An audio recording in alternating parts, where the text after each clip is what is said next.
Hello, everybody. Welcome to the Canadian Shield, your trusted source of analysis. My name is Sterling. I'm your host. This episode is going to be about those two by-elections, the one that was happening in Montreal, which surprised me a little bit, and the one that was happening in Winnipeg, or Manitoba, which didn't surprise me at all. Now, before I get into it, I would encourage you to like, comment, and subscribe. I am up against a lot of censorship. Apparently, YouTube will even unsubscribe you. So if you want to give it a check to see if you're still subscribed, that'd be great. All I know is that the algorithm gets manipulated through legislation that the Liberal and the NDP party drafted. Somehow they want you to believe that they're for the common people when that kind of legislation only impacts the common person. So I feel like there's a major discrepancy there. Either way, I appreciate all the assistance that you give me. We'll start in Manitoba in the riding of Elmwood-Transcona, where, for those of you that don't remember, was vacated by the NDP earlier this year.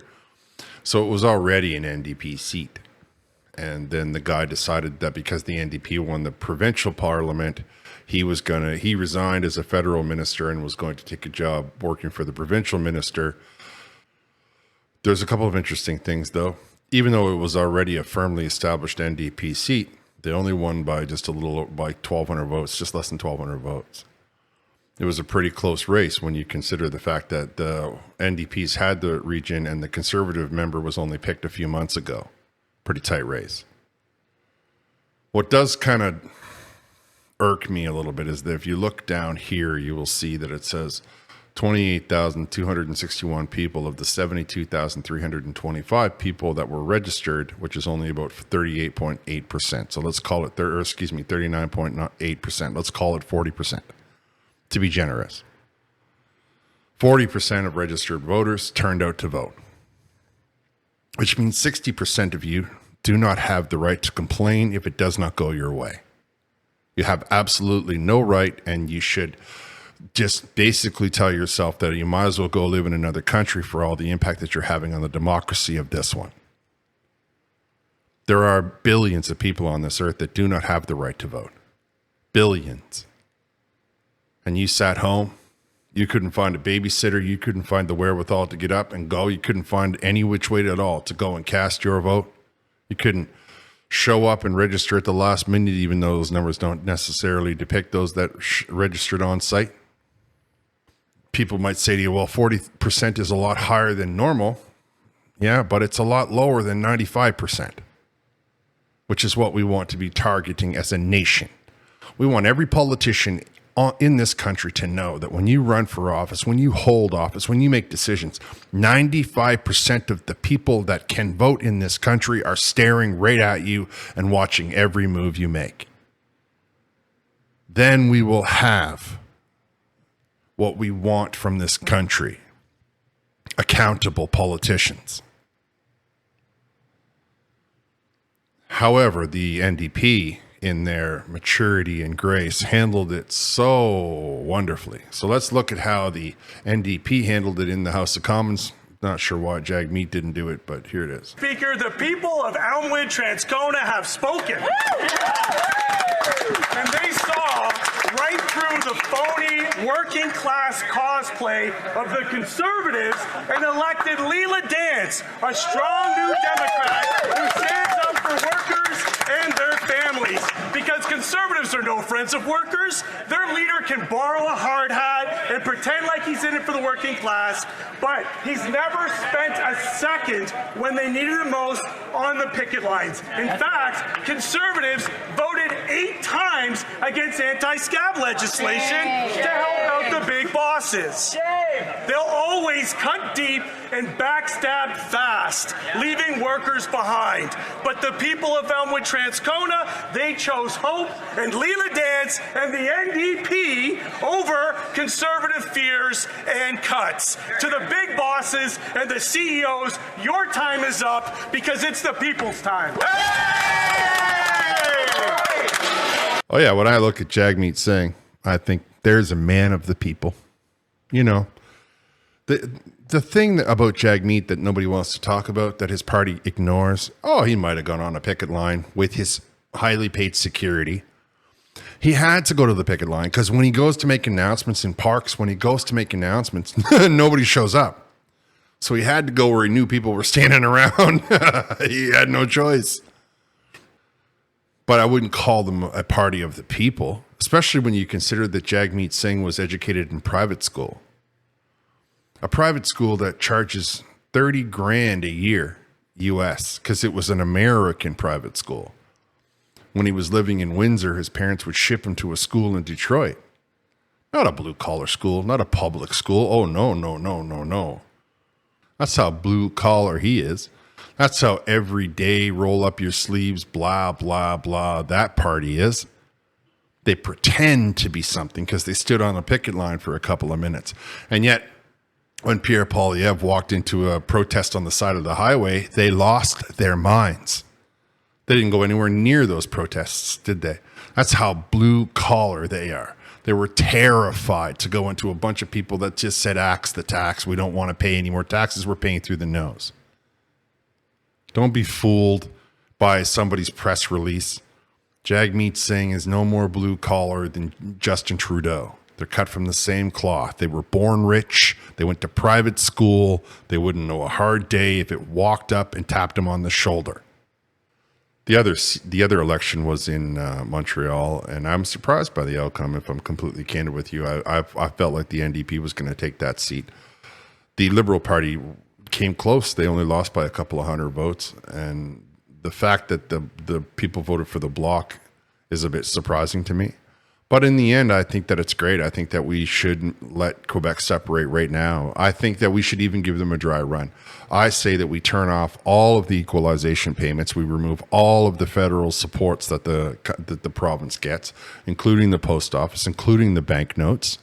And I say we just let them see how well they're going to do on their own and how long it will take them to be begging the United States of America to be admitted as an American state or to be begging Canada to be returned to Canada. One thing I can't stand is people who think that they're going to be bullying or holding hostage the process, and the 90% of our equalization payments go into Quebec. I say we turn that off. We start giving more money to up north of the equalization payments. I'm sure Alberta wouldn't have much trouble giving the money to the Northwest Territories, the Yukon, and the Nunavik over the place of Quebec, where they just take it and then decide that Alberta is no good because they won't vote Liberal or Bloc. I'm sure that Newfoundland would love to keep all of their money. I'm sure PEI could use an injection of cash. I am absolutely certain New Brunswick could use it based on the situations that's going along there.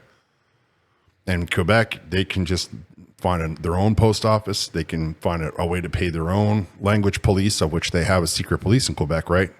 They police the language that you speak or the signs that you put up.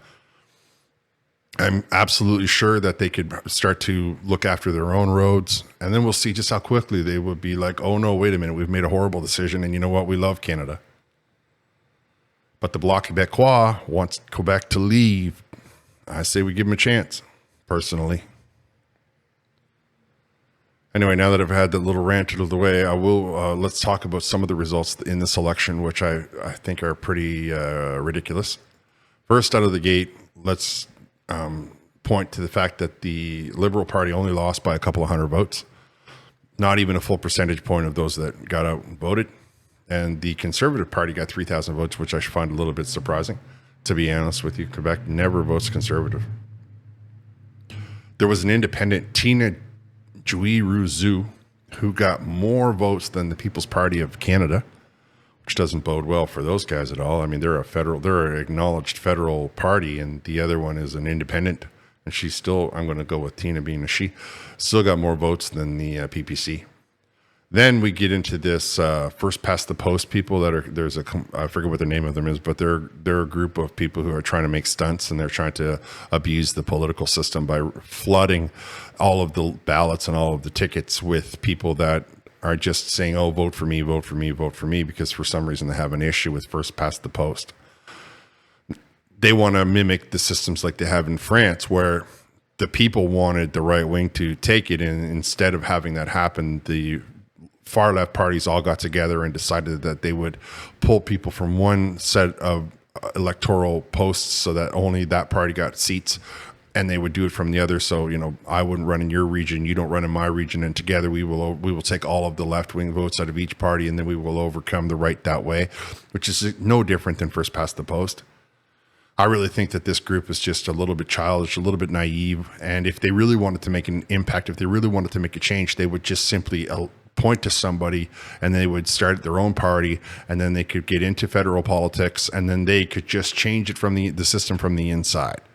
They could all of a sudden get the majority of changing the first past the post, and they could introduce new electoral systems instead of just slowing down and bogging the system in some effort, in vain effort to say, look at me, notice me, we don't agree with the way that you do things. Welcome to the real world, people. Lots of times you're going to find things that we don't agree with. Anyway, it is a bit bizarre when you consider that 41 people, voted for the Marxist-Leninist organization. To me, voting for Marxist-Leninists is kind of like asking a group of anarchists who is their leader.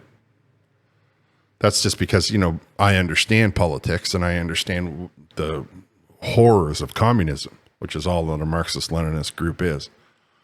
Now I'm going to play out some of this, and I want to show you what's really bizarre. As you look at the numbers, you'll see it's 40s, it's 20s, it's 15. There was 1,530 votes cast that didn't go to anybody but independents. They had no other affiliation except to say that I want to try to put my name in the hat, and I'm going to see if I can get all the people at work to vote for me, which is kind of like, you don't know how many of those people would have decided to vote Liberal otherwise, right? And of course, the sad part is that only 38% of the population turned out to vote. So now you got another 60% of the population that is going to be complaining when food prices are through the roof, when rent's through the roof. You're going to be complaining when the roads aren't fixed. You're going to be complaining when the police don't answer your calls. But you didn't get out and vote. You didn't stand up and cast your vote. You want to live like they do in the third world, where they would literally come across the earth to have the right to cast their vote. They would literally tell themselves that it's an exercise of freedom that my whole entire tribe, my village, my clan, whatever you want to call it, has been dreaming about. We whisper about it over our dinner tables.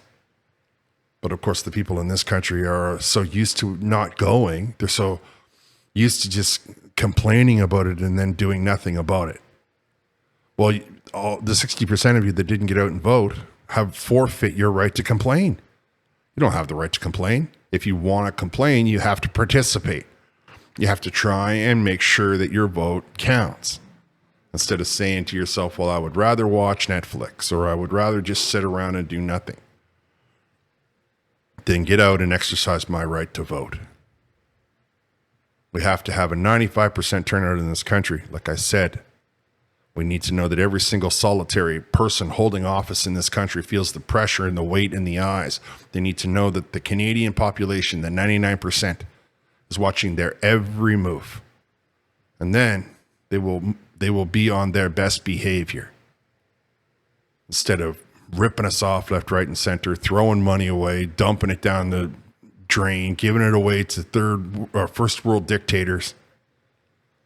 And as our caliber and quality of life goes down and down and down and down and down.